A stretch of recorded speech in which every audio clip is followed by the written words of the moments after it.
grandes amigas, a la queridísima Alina Duarte, corresponsal de Sin Censura, y a la abogada especialista en Derecho Electoral, Laura Ceballos Alcázar. Primero empiezo contigo, Alina, ¿cómo te va? Hola, ¿qué tal? ¿Cómo estás, Toñito, Laura? Pues yo bien aquí ya lista, como cada lunes en esta mesa de análisis, saludarte. Qué gusto, hace mucho que no coincidíamos, Toñito, en esta emisión. Te mando un gran abrazo y pues bueno, aquí estamos atentas para el diálogo, para el debate.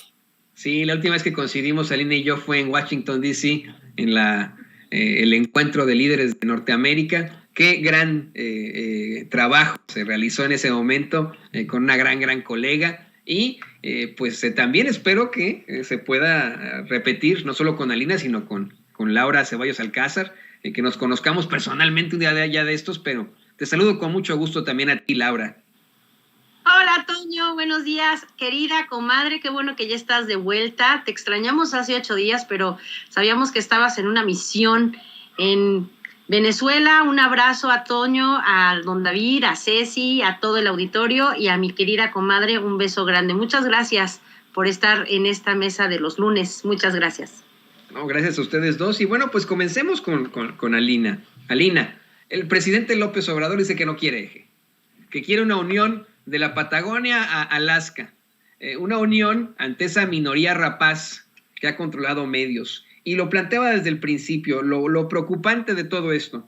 ¿Estarías de acuerdo conmigo en estar, vamos, claros acerca de lo que nos planteaba el experto economista Rodrigo Benedict, que el crecimiento de esos intereses económicos responde directamente a la ultraderecha? Es más, la ultraderecha y el fascismo en el mundo y su crecimiento responde directamente a los intereses económicos.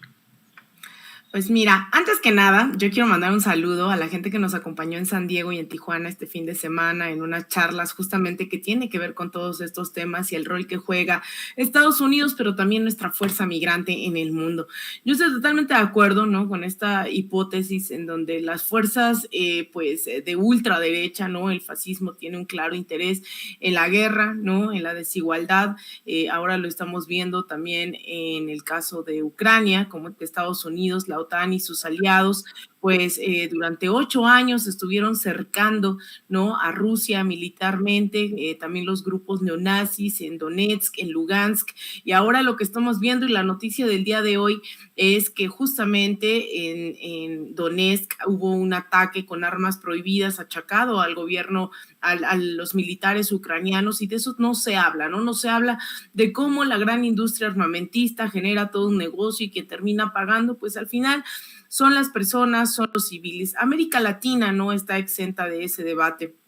En el caso de estas latitudes, lo que hemos visto es un Jair Bolsonaro, un Sebastián Piñera, que ahora ya sale de la moneda y entra Gabriel Boric, que han estado apostándole a la represión, a la desigualdad, en el caso de Colombia, a los paramilitares, al asesinato de la disidencia, y eso tiene que ver con un profundo espíritu fascista de estos gobiernos. Lo que escuchábamos en esta carta que manda como respuesta el presidente Alberto Fernández al gobierno de Andrés Manuel López Obrador saca muchísimas conclusiones. Yo ayer quería hacer un tuit, pero mejor quería leer a la gente. Les preguntaba con qué parte se quedan de esta carta leída el día de hoy aquí en Palacio Nacional, en la mañanera. Hay muchas vertientes, ¿no?, de los discursos. Es claro, un Alberto Fernández que se siente muy cercano a la administración de Andrés Manuel López Obrador. Un Alberto Fernández que además, hay que decirlo, tuvo confrontaciones serias internas contra no solamente la militancia, sino también la expresidenta Cristina Fernández de Kirchner, porque justamente se estaba aliando a grupos más de centro izquierda, de centro derecha, y entonces las elecciones intermedias fueron una sacudida para el gobierno argentino, a mitad además de una crisis, ¿no?, que ha generado, pues no solamente en Argentina, sino en muchos países, y que curiosamente eso no se rescata en el caso de México. El caso de México es muy poco el apoyo que se le ha retirado a mitad de una pandemia, pero el gobierno argentino sí sufrió las consecuencias de una gestión que, pues obviamente después de absolutamente toda privatización de un gobierno como el de Macri que la antecedió, después de una deuda brutal con el Fondo Monetario Internacional, claro que hay una profunda crisis en Argentina y se ve muy cercano a Andrés Manuel López Obrador, no solo políticamente, sino ideológicamente, ¿no? Hay mucho cariño en esta carta. Y también ubicándolos en este espectro ideológico, lo que vemos es no solamente encuentra, ¿no?, esta cercanía con Andrés Manuel López Obrador, sino que ya está anunciando lo que quiere ser este eje, ¿no?, de ganar las elecciones el próximo 2 de octubre, Lula da Silva en Brasil. Dice que es el más grande líder que ha tenido América Latina y un poco lo vuelvo a ubicar ideológicamente en este espectro más de centro izquierda, ¿no?, una izquierda más liberal, que se le olvida también que hubo un Fidel Castro, que se le olvida que hubo un Hugo Chávez, ¿no?, que marcaron tajantemente también la política en América Latina, y atreverse a decir que fue Lula también habla, ¿no?, de esas posturas. Lula también, alguien muy progresista, sacó a millones de brasileños del hambre, ¿no?, les dio educación, alfabetización, un gobierno sumamente progresista que, bueno, deja a Dilma le dan un golpe de Estado. Y lo que vemos ahora es la posibilidad, la llegada de la ultraderecha, claro está, con Jair Bolsonaro, y veremos próximamente, no me queda duda, la victoria de Lula da Silva en octubre, a menos, claro está, de que se le asesine, ¿no? Y es algo que está sobre la mesa hoy en Brasil. Entonces, creo que esta cercanía, después también de las elecciones en Chile, que vimos ahora ya la toma de posesión de un Gabriel Boric, que también no está necesariamente ubicado en la izquierda revolucionaria, sino en la centroizquierda, con alianzas con la burguesía, alianzas, ¿no? Su canciller es fue la mano derecha de Almagro, quien queda en Hacienda es alguien que es muy bien visto por los empresarios, es decir, con todas estas alianzas bastante cuestionables, diciendo que Venezuela es un fracaso, sumándose al concierto internacional, ¿no?, condenando a estos gobiernos, o incluso en el caso de Ucrania, poniéndose de lado tal cual de Ucrania, ¿no? No es un tema de la guerra, sino una postura pro-OTAN, pro-Ucrania, ¿no?, donde hay militares, lo hemos visto, neonazis en varios puntos. Queda bastante, ¿no?, ahí endeble esta relación que vamos a tener con Chile, pero al menos se visualiza este eje con Argentina, lo que puede ser llegar a ser con Brasil, y también las elecciones del día de ayer en Colombia, donde en el Senado, en el Congreso, avanza las fuerzas progresistas, y el próximo mes de mayo podría ganar Gustavo Petro. Yo creo que esta nueva alianza daría un nuevo contexto a la izquierda latinoamericana, Toño.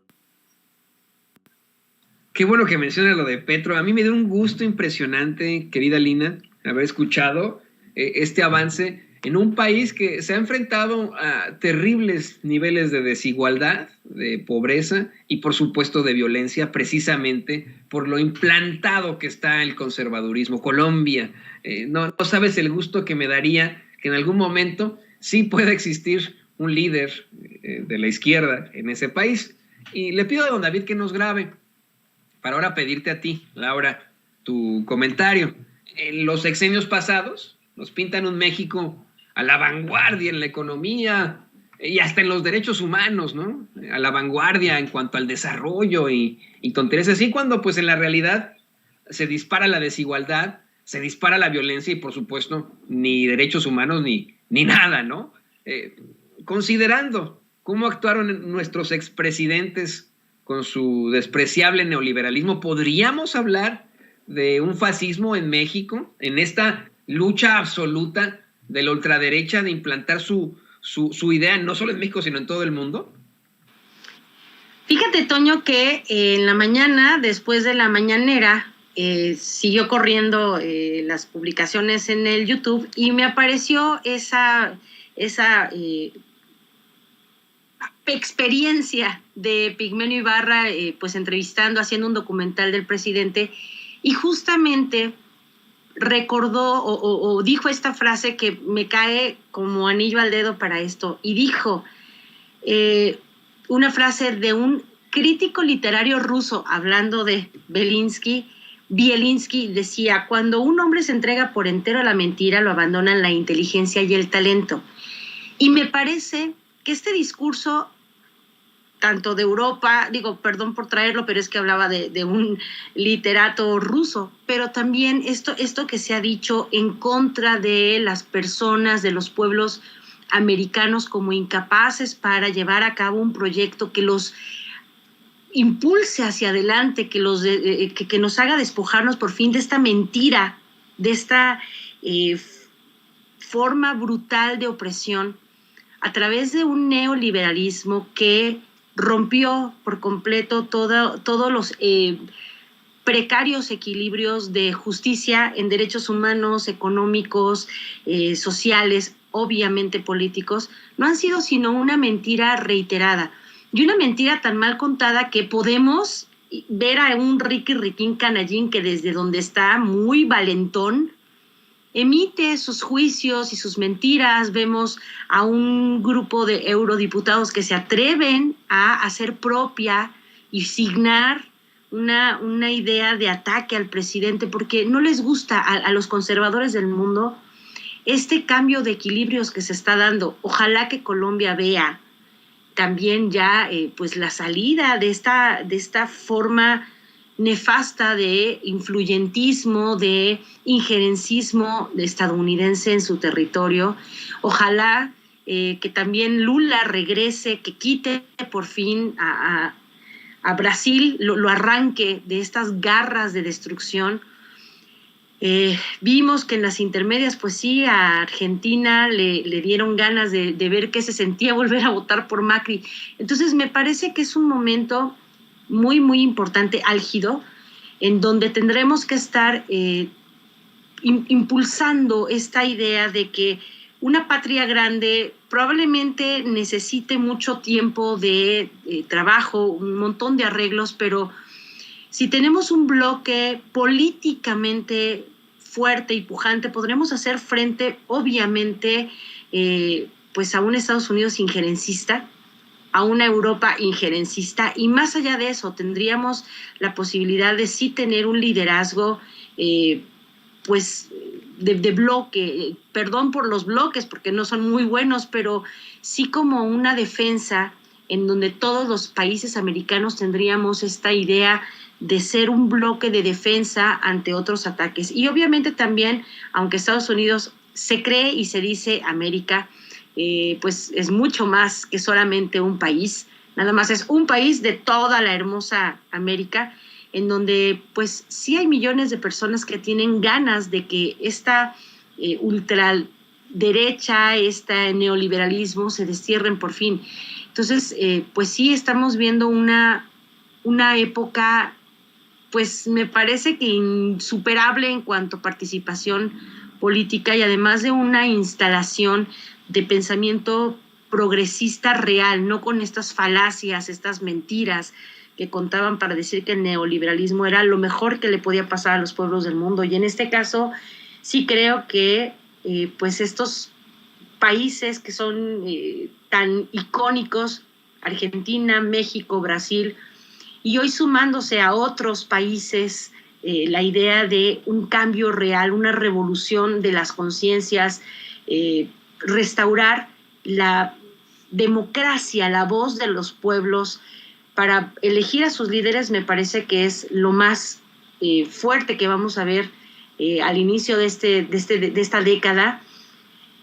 Y creo que urge de verdad que esta carta, que además es buenísima en respuesta del presidente Fernández, sea muy, muy difundida porque es el reconocimiento a un liderazgo regional, pero también a nivel de humanismo, a nivel de entender que las culpas que están pagando hoy los países latinoamericanos, México, Brasil, Argentina, a nivel económico y político, no son sino el resultado, la consecuencia de una gravísima enfermedad llamada neoliberalismo y del que nos estamos deshaciendo con muchos trabajos, además después de una terrible pandemia que ha dejado al mundo encuerado en cuanto a la idea de que el neoliberalismo era lo mejor. Así que bueno, pues esperemos que sea, digamos que el principio del fin, y estamos atentos en una ventana enorme llamada Latinoamérica. Esperemos que sí sea la patria grande, como bien dice Dani De Vita. Y sabes qué, Laura, la verdad es que ha quedado muy, muy clara pues el fallo, el gran fracaso del neoliberalismo en el mundo, no solo en México, no solo en Estados Unidos. En Estados Unidos ni siquiera se aplicó un neoliberalismo per se, porque hasta cierto punto el gobierno no deja que las empresas hagan y deshagan como hacen y deshacen en México, como hicieron y como hacen y deshacen en Argentina, en Brasil, en España, ¿no? O sea, hay cierto bloqueo, cierto tope, ¿no? Incluso acá, ¿no? Pero es una situación que quedó clara desde un principio. Y le voy a pedir a don David que nos grabe, compañeras, para hacer un cambio de tema con algo que yo considero es extremadamente preocupante.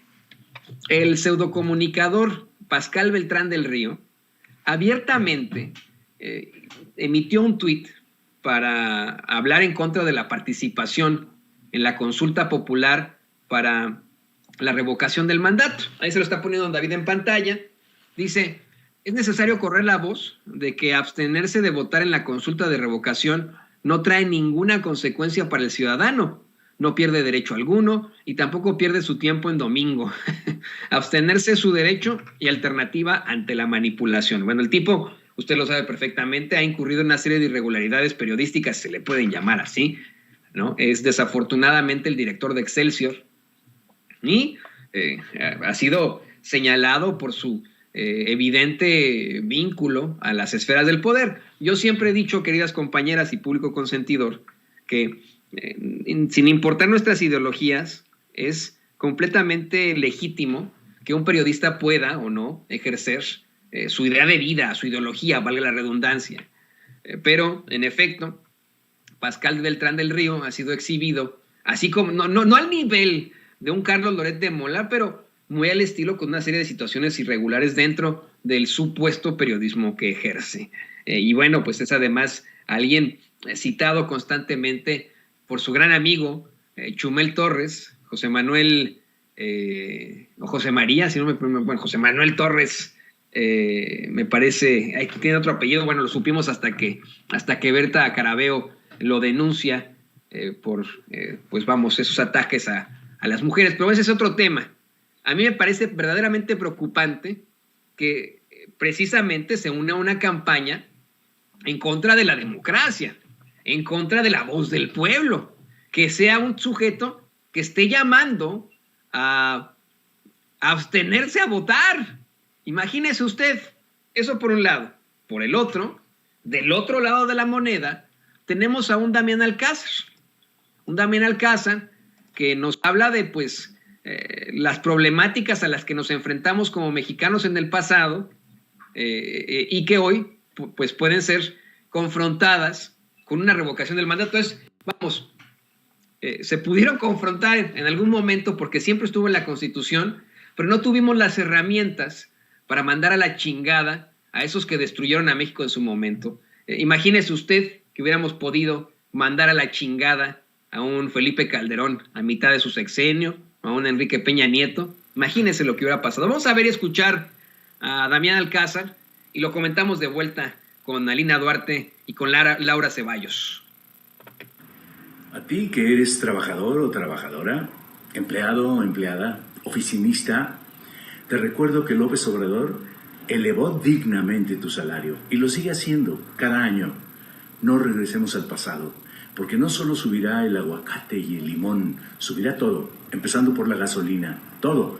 Lo que no va a subir es tu salario, o subirá 1 o 2 pesos, como era antes. Este 10 de abril, sal a votar. Andrés Manuel tiene que seguir como nuestro presidente. Pues ahí están las dos caras de la moneda. Uno hablando, haciendo un llamado a que ni siquiera se vote, y el otro incluso haciendo un llamado a que se vote para que se mantenga el presidente López Obrador en el, en el poder. Le pido a don David que nos grabe para que escuchemos la idea al respecto de nuestra queridísima Alina Duarte. Pues miren, la revocación de mandato sin duda está levantando piedras, están saliendo los monstruos, están saliendo todos aquellos insectos venenosos, ¿no? Que definitivamente habían enarbolado el tema de la democracia por varias décadas. Sin embargo, cuando realmente trata de ejercerse y cuando se dan herramientas a la ciudadanía, al pueblo mexicano para que la ejerza, pues resulta que están en contra, ¿no? Y lo hemos visto con personajes de todo tipo, expresidentes, con los mismos órganos electorales que tienen que hacer valer, ¿no?, la democracia en este país, pues se han puesto del lado incorrecto de la historia, pero además es muy peligroso porque siguen abriéndole las puertas a todas estas personas que de demócratas no tienen absolutamente nada. La revocación de mandato, creo, no se llega a dimensionar y a mí me preocupa, ¿no?, porque escucho a compañeros, compañeras, escucho a la gente en Tijuana, en San Diego, ¿no? Y la pregunta llega a ser, ¿se reunirá la votación? Creo que hay mucha claridad sobre los resultados que se van a obtener, que es pues favorable, ¿no?, a que siga, ¿no? La frase es que siga el presidente. Pero el tema es por qué estamos en duda de que esos 30 millones o al menos 15 millones salgan a votar la revocación, y creo que no se ha contextualizado históricamente lo que esto significa. Ante los hechos que hemos visto, que no son casuales durante las últimas semanas, sobre todo los últimos meses, desde que se anunció la reforma eléctrica, hemos visto al unísono al Parlamento Europeo, hemos visto a medios de comunicación de Miami, Estados Unidos, Latinos, ¿no? Hemos visto esta campaña que se ha llevado a cabo de forma acérrima, ¿no?, dura en contra del presidente, y eso no es casualidad. Y para desmontar justamente toda esa campaña, la gente luego dice, es que, ¿qué hacemos, no? Bueno, ahí están las herramientas de ratificación o de revocación, ¿no?, del mandato, porque al final allá afuera no se sabe qué es lo que está pasando, ¿no? ¿Y por qué digo? Porque esa preocupación también hacia el exterior, porque desde afuera también se orquestan intentos de desestabilización, golpes de Estado, y el referéndum revocatorio no es solo una encuesta de popularidad de Andrés Manuel López Obrador, es un ejercicio para que la ciudadanía nos demuestre también y demostremos que estamos involucrados e involucradas con el futuro de este país. Y cuando digo el futuro de este país, también quiero ser muy enfática en que la gente allá afuera de México, sobre todo en Estados Unidos, también está muy preocupada, ¿no? Y yo trato de decir, bueno, vámonos quitándonos también esas fronteras, porque hay gente que quiere aportar dentro y fuera de México para el futuro de las siguientes generaciones en este país. Entonces, creo que si dimensionamos a qué nos enfrentamos, ¿no?, sobre todo a un gobierno que demuestre nacional e internacionalmente que cuenta con el apoyo popular, eso es un gran mensaje, no solamente de apapacho, ¿no?, como lo quieren hacer notar, de berrinche del presidente. Esto es un mensaje directo a Iberdrola, un mensaje directo a las transnacionales, a las mineras, a los que quieren intervenir política, económicamente en este país, y decir que hay un pueblo no solo consciente, sino también organizado, que va a utilizar todas las herramientas a su alcance. Entonces, creo que este tema de si vamos a lograr o no la ratificación y dejarnos guiar por lo que está diciendo la oposición, o estos personajes que llaman a abstenerse y que no va a pasar nada, más bien yo les invitaría a que nos preocupemos y sumemos esfuerzos, que entendamos esto y le contemos a los vecinos. Hay gente que dice, es que se va a ganar. No solo se necesita ganar, se necesitan millones de personas en las urnas, sea a favor de la ratificación o de la revocación. Ojo, ambos están convocados y convocadas a acudir a las urnas, y esperemos que esto avance y que más allá de que esta gente, bueno, más bien demostrar que esta gente solo tiene opiniones relevantes para cierto grupo dentro de Twitter, pero que en las calles y en la conciencia del pueblo mexicano dentro y fuera de México, pues tienen otra visión del futuro que queremos. Queridísima Laura Ceballos Alcázar, tu comentario al respecto.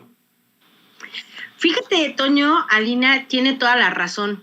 El ejercicio previo en donde ella fue promotora incansable, qué bárbara, mis respetos, querida comadre, este ejercicio de solicitar el apoyo para que se llevara a cabo el ejercicio de voto para quitar para enjuiciar a los expresidentes, es una muestra muy clara de que si la gente se le convoca, pues acude.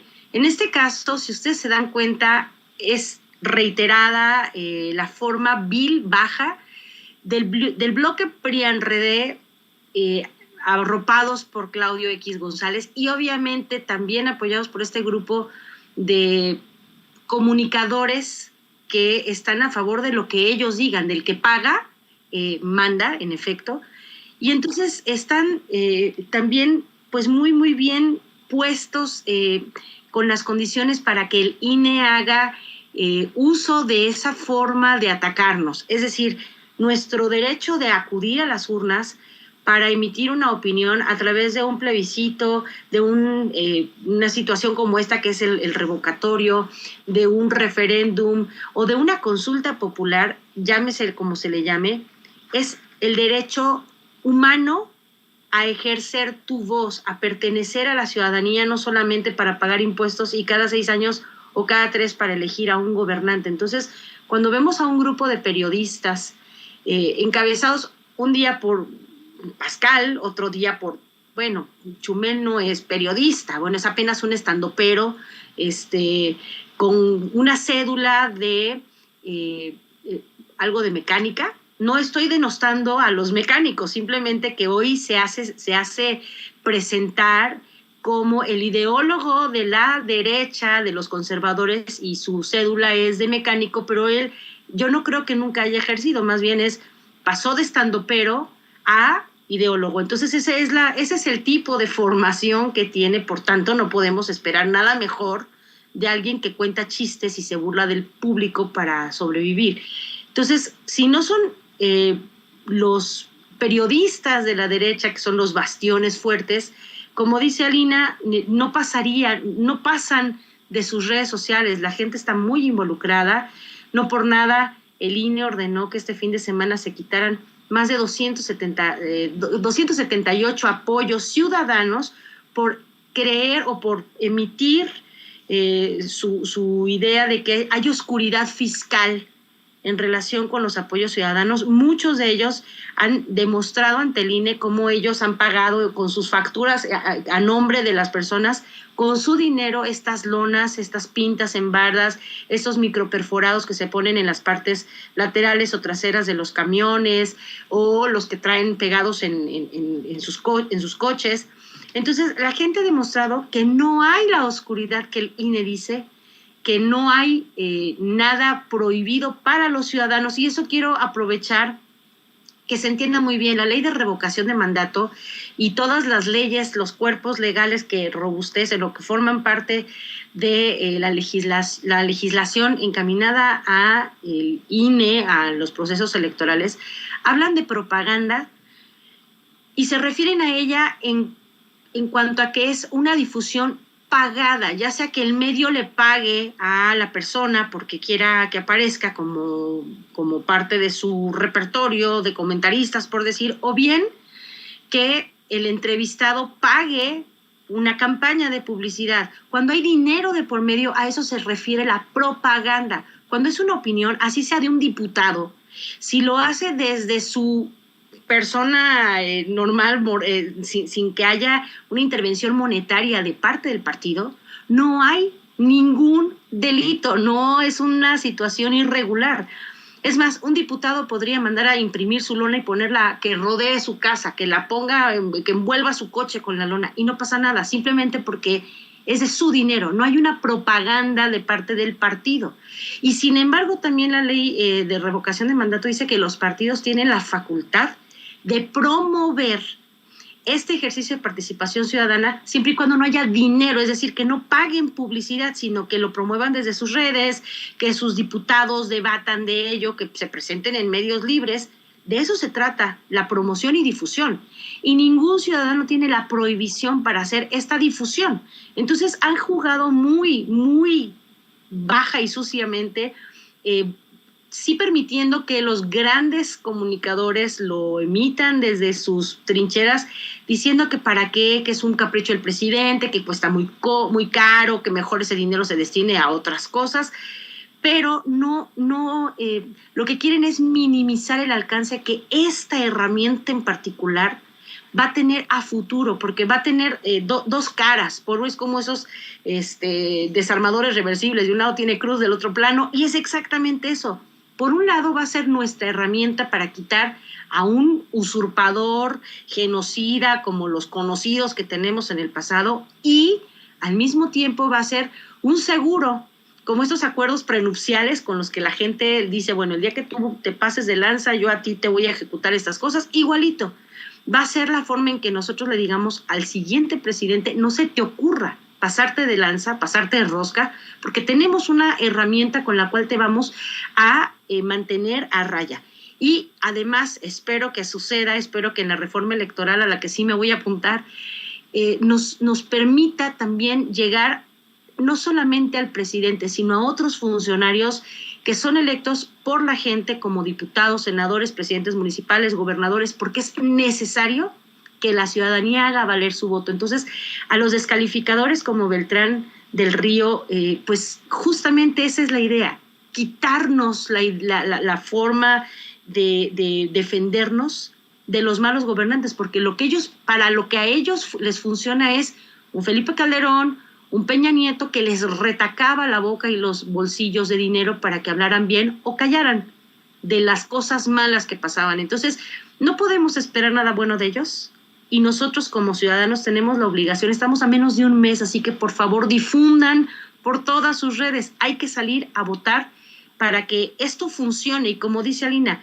la gente tomará la mejor decisión, pero el ejercicio en sí es el que vale la pena. El saber que nosotros vamos a instituir como parte de nuestra voz, de nuestra fuerza ciudadana, el ejercicio de revocación de mandato. Queridísima Laura Ceballos Alcázar, por favor, compártenos tus redes sociales después de este gran llamamiento y gran comentario. Compártenos, por favor, tus redes sociales para que la gente se ponga en contacto contigo. Pues bueno, me pueden encontrar en Sin Línea MX, ahí estamos haciendo nuestros esfuerzos para difundir esta cantidad enorme de cosas que le están pasando buenas a México y que grandes comunicadores insisten en silenciar. Entonces me pueden encontrar en Sin Línea MX, en Radio Numancia, que somos estaciones hermanas, y también en mi Twitter como @CeballosLaura, y en Facebook como Laura Ceballos, o sea, volteado. Y bueno, le aprovecho para invitarlos hoy a las 8 de la noche a que nos acompañen en Sin Conservadores. 8:10 de la noche en Sin Conservadores va a estar nuestro admirado y querido Pedro Miguel hablando de hasta cuándo termina la cuarta transformación, con el Chato Carreón, con Pepe Arias y con Eric Gutiérrez. Así que muchas gracias por el espacio y gracias por el gol. Muchas gracias. No, gracias a ti, querida Laura. Muchísimas gracias. Y por favor, ahí esté pendiente de las redes de Laura Ceballos Alcázar. Usted lo sabe perfectamente, abogada especialista en Derecho Electoral y colaboradora de Sin Línea. Querida Alina Duarte.